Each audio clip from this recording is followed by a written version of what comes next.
যেদিন থেকে দুর্গাপুরের শাসক দলের শ্রমিক সংগঠনের হাল সামলাতে আইএনটিটিউসির রাজ্য সভাপতি ঋতব্রত বন্দ্যোপাধ্যায়ের নেতৃত্বে মোট 12 জনের কোর কমিটি ঘোষণা করা হয়েছে, সেদিন থেকেই কার্যত শুরু হয়েছে দুর্গাপুরে শাসক দলের শ্রমিক সংগঠনের পূর্বতন কমিটির সঙ্গে যুক্তদের বিরুদ্ধাচারণ।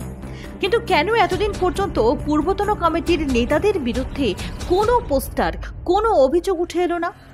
তৃণমূল কংগ্রেসের সাংসদ তথা আইএনটিটিউসির রাজ্য সভাপতি ঋতব্রত বন্দ্যোপাধ্যায় মন্ত্রী প্রদীপ মজুমদার যখন দুর্গাপুরের রাষ্ট্রায়ত্ত ডিএসপি এসপি কারখানার গেটের বাইরে দলীয় নেতাকর্মীদের সঙ্গে নিয়ে শাসক দলের শ্রমিক সংগঠনের কোর কমিটির নামাঙ্কিত হোয়াটসঅ্যাপে অভিযোগ জানানোর একটি নম্বর সম্বলিত ব্যানার লাগাতে যান, তার আগেই দুর্গাপুরের জিপিএল কারখানা এবং এসপি কারখানার গেটের বাইরে পূর্বতন কমিটির শ্রমিক নেতাদের বিরুদ্ধে পোস্টার চেটানো হয়।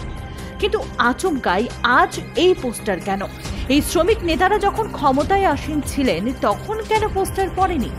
সবচেয়ে উল্লেখযোগ্য, এর আগেও ঋতব্রত বন্দ্যোপাধ্যায় শ্রমিক সংগঠনের বিরুদ্ধে কোনো অভিযোগ জানানোর জন্য এই টোল ফ্রি নাম্বার চালু করে দিয়েছিলেন। তাহলে এতদিনেও কেন যে সকল নেতাদের বিরুদ্ধে আজ পোস্টার পড়ল তাদের বিরুদ্ধে কোনো অভিযোগ জমা পড়েনি সেই নাম্বারে?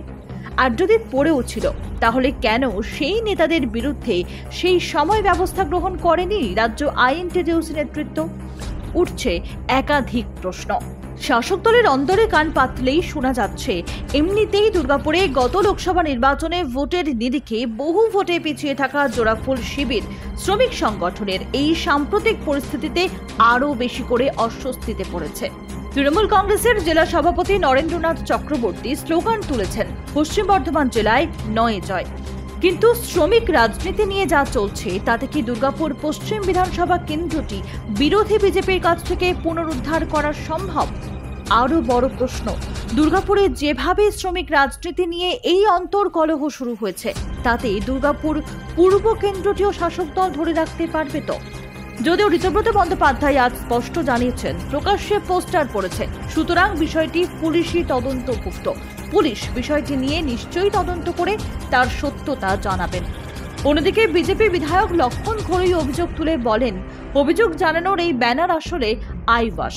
তৃণমূল কংগ্রেসে অভিযোগ জানিয়েও কোনো লাভ। সামনেই বিধানসভা নির্বাচন। দলনেত্রী তথা দলের সুপ্রিমো মমতা বন্দ্যোপাধ্যায় এবং দলের সেনাপতি অভিষেক বন্দ্যোপাধ্যায়ের পাখির চোখ যখন বিধানসভা নির্বাচনে প্রধান বিরোধী ভারতীয় জনতা পার্টিকে পর্যুদস্ত করে আরও একবার এই রাজ্যে মামাটি মানুষের সরকারকে প্রতিষ্ঠা দেওয়া, সেই প্রেক্ষাপটে দাঁড়িয়ে শিল্প শহর দুর্গাপুর শ্রমিক রাজনীতি নিয়ে উত্তাল। যদিও তৃণমূল কংগ্রেসের অনেক নেতা এই পোস্টার কাণ্ডের পেছনে বিরোধীদের ষড়যন্ত্রের তত্ত্ব খাড়া করতে চেয়েছেন, কিন্তু শাসক দলের প্রথম সারির সমস্ত নেতাকর্মীরাই হয়তো এই কাজ বিরোধীদের নয় বলেই মনে করছেন। ঋতব্রত বন্দ্যোপাধ্যায়ের নেতৃত্বে চলা এই কোর কমিটি শিল্পনগরী দুর্গাপুরের শ্রমিক রাজনীতির ক্ষেত্রে সাফল্য পাওয়ার উপরেই নির্ভর করছে আগামী বিধানসভা নির্বাচনে দুর্গাপুর পূর্ব এবং পশ্চিম এই দুই বিধানসভা আসনে জোড়া ফুল প্রার্থীদের জয়লাভ।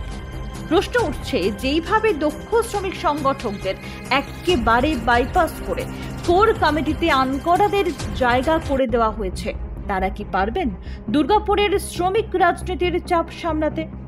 দুর্গাপুর আজ পোস্টারময়। একদিকে শাসক দলের শ্রমিক সংগঠনের কোর কমিটির পক্ষ থেকে অভিযোগ জানানোর জন্য হোয়াটসঅ্যাপ নম্বর সম্বলিত পোস্টার, আর অন্যদিকে পূর্বতন কমিটির শ্রমিক নেতাদের বিরুদ্ধে পোস্টার। এত পোস্টারে আখেরে ফায়দা কার?